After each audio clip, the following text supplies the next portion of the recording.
অন্নপূর্ণা ভান্ডারের ক্লেম করতে গিয়ে আপনারা একটা সমস্যার সম্মুখীন হচ্ছেন, যেটা হচ্ছে অপশন চুজ বা কোন অপশনটা আপনার সিলেক্ট করবেন বুঝতে পারছেন।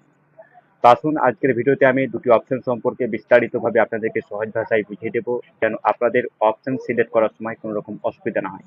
তাই বলবো ভিডিওটি একদম স্কিপ করবেন না, শুরু থেকে শেষ পর্যন্ত দেখুন, খুব সহজেই আপনাদেরকে আমি বুঝিয়ে দেবো। চ্যানেল নতুন হয়ে থাকলে অবশ্যই চ্যানেলটি সাবস্ক্রাইব করবেন, ভিডিওটি সকলের মাঝে শেয়ার করবেন এবং ভিডিওটি অবশ্যই একটি লাইক করবেন।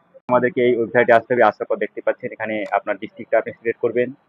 ডিস্ট্রিক্ট সিলেক্ট করার পর আপনার যে মোবাইল দেবেন, এখানে যে ক্যাপচা রয়েছে ক্যাপচাটা নিচে বসিয়ে আপনি রিকোয়েস্ট ওটিপিতে ক্লিক করে লগ ইন হয়ে যাবেন। ওটিপি দিয়ে লগ ইন হলে এরকম একটা ইন্টারফেস দেখতে হবে। সর্বপ্রথম আপনাকে এই অবজেকশন অ্যান্ড ক্লেম এখানে ক্লিক করতে হবে। আপনি অবজেকশন অ্যান্ড ক্লেমে ক্লিক করলেন, তারপর নিচে থেকে স্ক্রল করে আসবেন ক্লেম বাই অ্যাপ্লিক্যান্ট, এখানে আপনারা ক্লিক করবেন।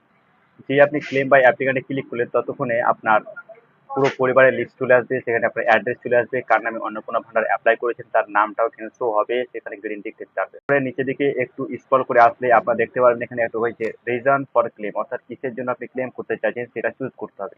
এখানে যে দুটি অপশন আপনারা দেখতে পাচ্ছেন, খুব ভাইটাল দুটি অপশন। এই অপশন দুটি আপনারা যদি ঠিক মতো চুজ করতে পারেন তাহলে কিন্তু আপনাদের 50% ক্লেম কমপ্লিট হয়ে যাবে। তো দেখুন, সর্বপ্রথম যে অপশনটি রয়েছে অ্যাপ্লিকেশন ডিটেলস ইনকারেক্ট, এই অপশনটি কখন চুজ করবেন, অর্থাৎ এখানে বলতে চাইছে আপনি যখন অ্যাপ্লিকেশন করেছিলেন তখন আপনি ডিটেলস গালাত বা ভুল দিয়েছেন। ২ নম্বর অপশন রয়েছে wrongly mark as ineligible application rejected, এখানে বলা হয়েছে যে ভুলবশত আপনাকে অযোগ্য হিসাবে দেখানো হয়েছে বা আপনার অ্যাপ্লিকেশনটা বাতিল করে দেওয়া হয়েছে।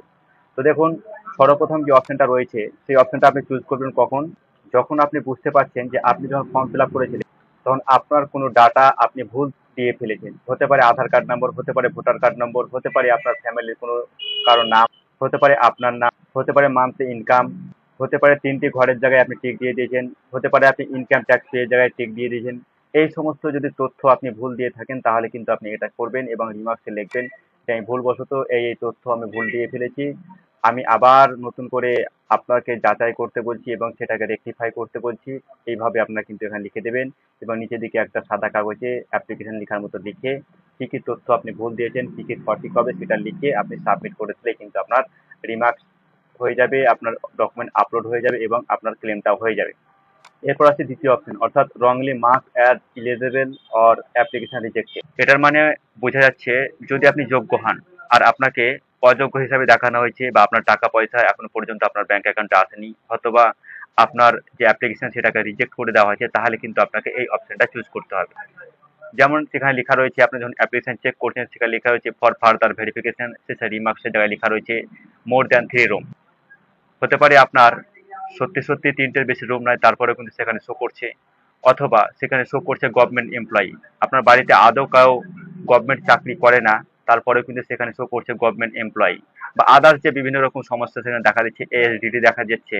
তো এই সমস্ত সমস্যা যদি আপনার থাকে তাহলে কিন্তু আপনাকে এই দ্বিতীয় অপশনটি চুজ করতে হবে এবং রিমার্কসের জায়গায় কি দেখাচ্ছে আর আপনি কি নন আপনি ভালো করে ভেরিফাই করে রেকটিফাই করে খুব সুন্দরভাবে লিখে দেবেন।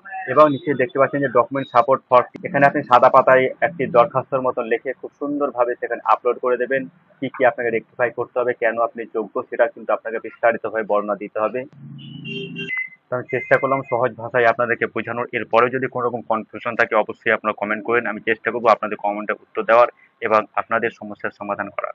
দেখা হচ্ছে পরের ভিডিওতে, ততক্ষণে ভালো থাকবেন, সুস্থ থাকবেন, ধন্যবাদ।